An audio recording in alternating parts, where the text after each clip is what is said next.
Mga master, ito po yung loanable amount sa MPL buyout, no? Naka-focus tayo sa maximum kasi ito yung limit, no? Pinakamalaking halaga na pwedeng mautang. So kapag depende po ito sa period with paid premiums mo or PPP. So ito mga bago pa lamang, isang buwan, pero hindi po aabot ng 20 months ang period with paid premiums, 1 times lang ng basic salary po. No, kung 30,000 yung basic salary mo, so 30,000 lang yung maa-avail. Tapos kapag 20 months to 3 years, kung permanent regular employees ka, member, 3 times ng basic salary. 3 to 5 years yung PPP mo, 4 times ng basic salary. Kung 5 to 10 years ka na, 7 times ng basic salary. Dito ako kasali ngayon, nasa 7 times ng basic salary. Medyo malaki-laki na rin. Nasa 200,000 na yung sa akin. Kapag 10 to 15 years na yung period with paid premiums, 15 times na ng basic salary. Mas mataas na ito doon sa MPL Flex. At kung aabot ka na ng 15 years na paid premiums, no, ito mga ito sigurado na sila na meron silang pensyon pagdating po ng edad na 60, kaya yung kanila pong pwedeng ma-avail ay 19 times na ng basic salary. Kasi kahit ano pong gagawin po dyan, kapag sila po ay mag-resign o kaya ay mag-retire, sigurado na po yung pension nila at doon po pwedeng kukunin yung pambayad sa kanila pong naiwan na loan balance while it's still in service.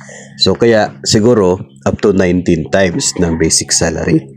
Kung doon naman po tayo sa comparison sa MPL Flex, ay mas mataas ang loanable amount dito sa buyout program na ito kung ikaw ay umabot na ng 10 years sa iyo pong paid premiums.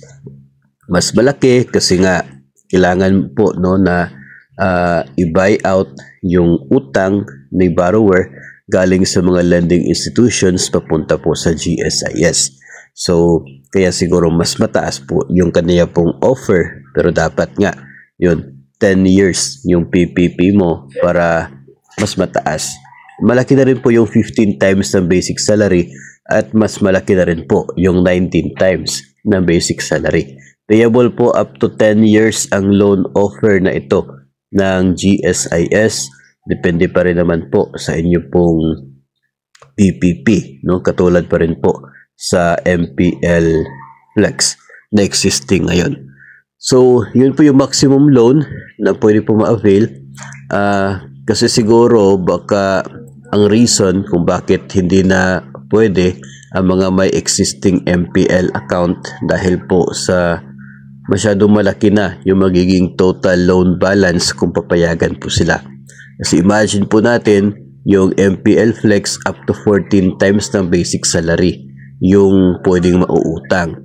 Pagdating sa MPL buyout, up to 19 times, no? So kung na-avail mo yung maximum sa MPL Flex at i-avail mo itong maximum sa MPL buyout, masyadong malaki yung magiging loan balance at baka hindi na kayang bayaran kapag nag-retire, no? Yung o kaya ay nag-resign ang isa pong member, or baka nag-resign tapos wala makukuha dahil sa sobrang laki, no? Sobrang taas pa ng loan balance. Kaya yun siguro ang pwedeng nakikita ng GSIS kung bakit nililimit po, no, doon sa walang existing MPL ang makaka-avail sa MPL buyout na ito. Pero yun po, no, sa mga nagtatanong ng maximum loan amount, ganun po ang pwedeng ma-avail dito po sa MPL buyout.